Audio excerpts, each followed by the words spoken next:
What's up, guys? It's Dan from Coin Bureau Trading.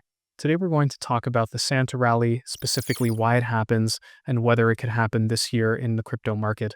This is the kind of content that you enjoy, and be sure to smash that like button, subscribe to the channel, and ping that notification bell. Before we get started, do keep in mind that nothing in this video is financial advice.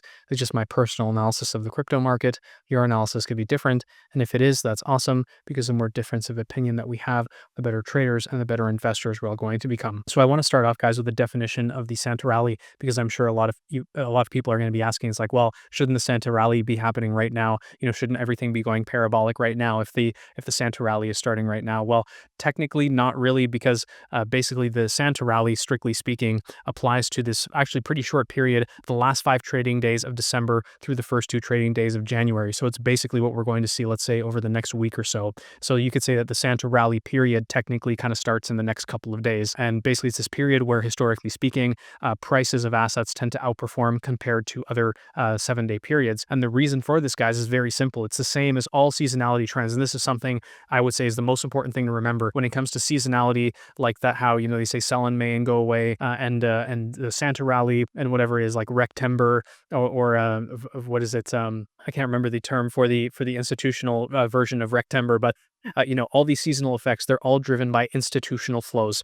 And the reason why it's important to keep this in mind, guys, is that over the last few months, or specifically since the spring, you can see, based on various charts and reports, this comes from Lance Roberts, who's a trader and asset manager, you can see that basically institutional flows have actually been either chopping sideways to down, but retail flows into markets have been going basically parabolic, basically since the start of the year. And what that means is that most of the flows in the markets, or at least more flows than usual in the markets, are coming from retail compared to institutions. And what that means is that these seasonal effects may not be as greatly pronounced. And some of you guys might remember this is precisely why I was believing that in September of this year, that September would be actually bullish for the crypto market, because everyone was positioned, everyone was short, everyone was bearish going into September, because they assumed that September would be Rectember, because that's what we saw historically. But my argument was, hey, if most of the flows are coming from retail, then this institutional seasonality is probably not going to impact the crypto market. And because everyone is so short,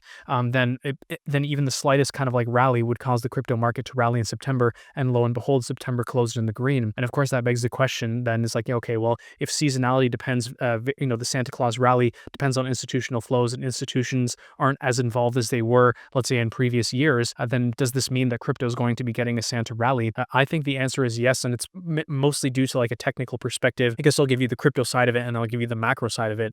On the crypto side of it, we can see on the weekly for Bitcoin, Bitcoin is extremely oversold here, and it looks like it's probably going to get a bounce. And some of you guys might know by now that my personal target here going into year end, maybe it'll be in early January, in the next few weeks, I do think that Bitcoin should rally up to the Bollinger Band moving average on the weekly, even if it's entering a bear market, because from a purely technical perspective, that's a level that needs to be retested. It needs to confirm that this level that was previously support has now become resistance. So it needs to get up to this level, get rejected, and fall, and that would be confirmation of a bear market. Or it gets up to this level, then gets above that level, and that's confirmation that the bull market will continue. In either scenario, we need to see a retest of that level. So rally up, let's say around to 105,000 for Bitcoin, that would be expected. And again, you can look at the Bollinger Band moving average on the weekly for other large caps, such as Ethereum, which is somewhere around 3,900. So those are the levels that will be hit, especially for the larger caps, I think, in the next couple of weeks. And again, because everything is so oversold, a bounce is long overdue. And I do think that in the short term here, the most painful outcome would be for there to be a big rally.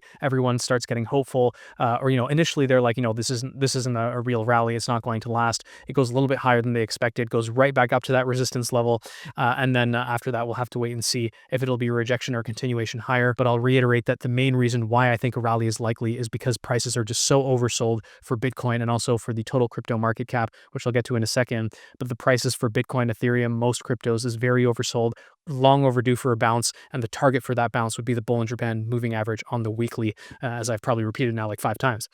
Anyways, when it comes to the total crypto market cap, this is also something I've explained before. What's really interesting is about the price action we've seen over the last month or two is that it's very similar to what we saw in the summer of 2025, and also in the summer of 2024 and in the spring of 2025. The difference being that this time it's happening a little bit faster. Like in the summer of 2024, we saw a break below a key support level, chopping chopping for around whatever it was, 4 months. Then in the spring of 2025, we saw a break below key support level, chopping for whatever it is, like around 3 months, let's say. And then now it looks like we got a break below key support level, chopping for around, let's say, again, maybe around a month, 2 months, and then we'll be getting a continuation higher, at least to retest that previous support level, of in this case, in the total, it'd be 3.6 trillion, which would translate to roughly around a 20% rally across the board for most cryptos if that level is kind of, retagged. And again, just because that we rally up to that level does not mean the crypto bull market is back. It could be a standard bear market rally, retest of that level from the downside, and then a continuation lower.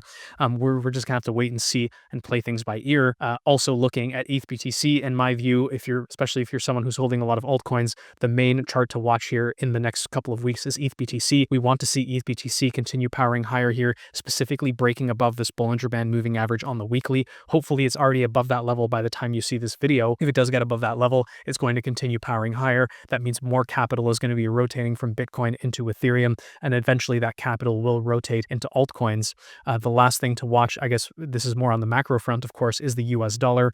You can see the US dollar lost this key support level a couple of weeks ago and has been falling ever since. We want to see the US dollar continue to fall. If it gets a weekly close below somewhere around 98.5, if it gets a big, nice like a red candle below that level, that'll be perfect, and that would be supportive of the idea that we're going to get a continuation higher in the crypto market, including from altcoins. And again, the fact that you're seeing ETH BTC rise here foreshadows that yes, capital is starting to rotate from Bitcoin into Ethereum, at least over the last few weeks here, and hopefully this trend will continue in the coming weeks.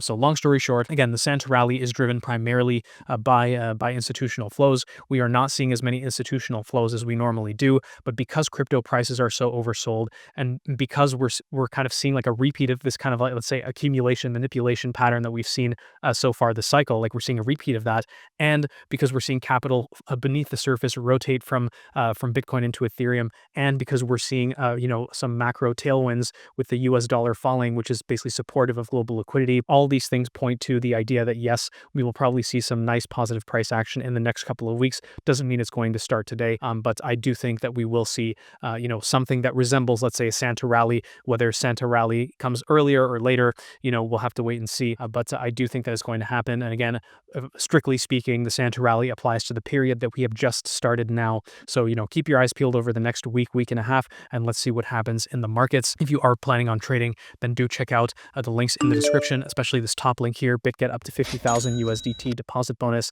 When you click on that link, it'll take you to a page that looks like this. You guys will notice that yes, the Coin Bureau does have a partnership with BitGet, but on a personal note, I do think that BitGet is an awesome exchange. It's one that I use personally. It's one that I would recommend. That does not mean that you should be keeping your crypto on exchanges, or whether it's BitGet or another exchange. You always need to keep your crypto in your personal wallet. With that being said, BitGet is completely free to sign up. They have futures, they have spot trading, they have AI trading, they have tokenized stocks, they have a whole bunch of different features and stuff that you can try out. Again, it's completely free, so make an account, see if you like it. If you do, with some luck, you'll get enough of the trading volume to get some of these bonuses. And again, the maximum there is up to 50,000 USDT, which is not too shabby at all. Anyways, guys, if you did make it this far and you did find that information helpful, then be sure to smash that like button, subscribe to the channel, ping that notification bell, and I'll see you in the next one.